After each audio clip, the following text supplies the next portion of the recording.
लेकिन जिसले तुसीं खुड़क बिठांदे जे उन्हां आंडियां चों बच्चे नहीं पैदा मतलब मुर्गा बुत नहीं पा रहे उस दे उत्ते मुर्गा छड्डदी। दोस्तों असीं ते अज अपना बैठण दा तरीकाकार भी चेंज करता। सही हो गया जी। ज़मीन ते बैठ गए हैं, कोई कुर्सी नहीं, कोई खड़े होके वीडियो नहीं, ज़मीन ते बैठे हुए हैं, कपड़ा विछा लिया थल्ले बैठे हैं। उसकी मेन वजह हैगी है कि जनाब वाला इस तरह मुर्गा फड़िया सीगा, मुर्गा डर गया, फड़ गया, उन्होंने काबू किया, काबू करके उन्ना पीस जिहड़ा वा वीडियो दा विचों नहीं कट किया और उसकी सजा ये मिली कि यूट्यूब ने वो वीडियो नू मेरी ने उड़ाता और चैनल मेरे ते वार्निंग आ गई है। अल्लाह खैर करेगा, कोशिश करते हैं अगे इस तरह का कोई वकूआ ना होवे ताकि जिहड़ा इस तरह का कोई मामला ना हो। अच्छा दोस्तों, अज की जी साडी वीडियो है वो बहुत अहम और ख़ास है, नए पुराने हर किस्म के शौकीन ली बहुत अहम मौजू होने वाला है। इस वास्ते वीडियो में पूरी देखना बगैर सब्सक्राइब कीतियों, अगे नूं इस तरह कीतियों बगैर। ठीक हो गया जी।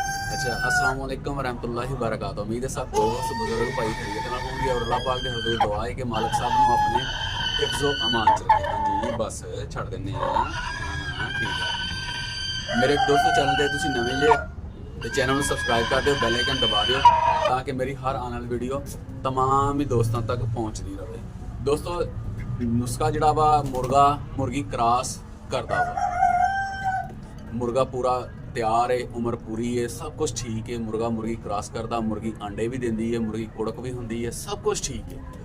सही हो गया जी। अंडे भी 12 10 12 14 9 जितनी भी वो तादाद है हर उस मुर्गी की वो दे रही है। लेकिन जिसले तुसीं कुड़क बिठांदे जे उन्हां आंडियां चों बच्चे नहीं पैदा मतलब मुर्गा बुत नहीं पा रहे उस दे उत्ते मुर्गा छड्डदी है। तो कापी पेंसिल कर लो सीधी, मैं अपनी डायरी फड़ ली है, तुसीं अपनी कापी पेंसिल सीधी कर लो। सब तो पहले तो नुस्खा नोट कर लो, फिर अगे दी तफसीलां तुहाडे नाल गलबात करते हैं और उसकी तैयारी भी दसते हैं। 5 तोला वा तुखमे भंग पंसारी की दुकान तो आसानी नाल तुहानूं मिल जाना है। 5 तोला तुखमे भंग, 5 तोला पत्थरी फुलादे पत्थरी है। सही हो गया। उस तो बाद 2.5 तोला जी चैना गडोया, ये भी पंसारी को मिल जाना।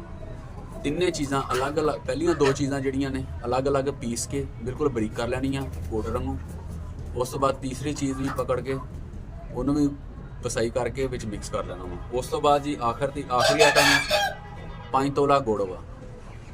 5 तोला पुराना गुड़ इस्तेमाल करना है, ये नवा नहीं करना। वो भी पंसारी को मिल जाना वा। अगर एक को नहीं मिलेगा दूसरे को मिल जाएगा और आसानी ना मिल जाएगा तेन।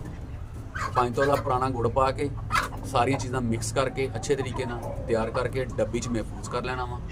मुर्गा मुर्गियां तो अलग कर देना वा, उन्होंने अलग रखना वा।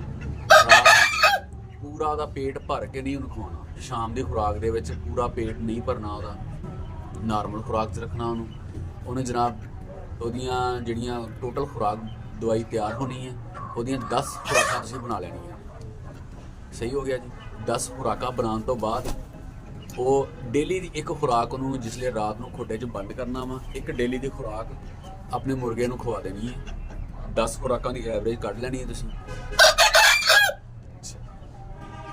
10 खुराकां दे के मुर्गा पूरियां 10 दिन उन्होंने खुराक देने तो बाद मुर्गा जिस भी मुर्गी के नाल जोड़ोगे, जिहड़ी भी मुर्गी तुहाडी फाल्ट चा या मुर्गी कहता जिहड़ा मुर्गा फाल्ट चा उन्हें जिस भी मुर्गी नाल जोड़ोगे, जो अंडे लाएगी इंशाअल्लाह उन्हां चों बच्चे निकलणगे और पूरी मिकदार विच निकलणगे। अंडे तुसीं अच्छे तरीके नाल सेक कर लिओ, तुहाडी अंडियां दी सेफ्टी वल्लों ना गड़बड़ आवे, इंशाअल्लाह मुर्गी वल्लों नहीं मसला आएगा। तो ठीक है दोस्तों, खालिद महमूद नूं इजाज़त दिओ, अपनी दुआवां याद रखना।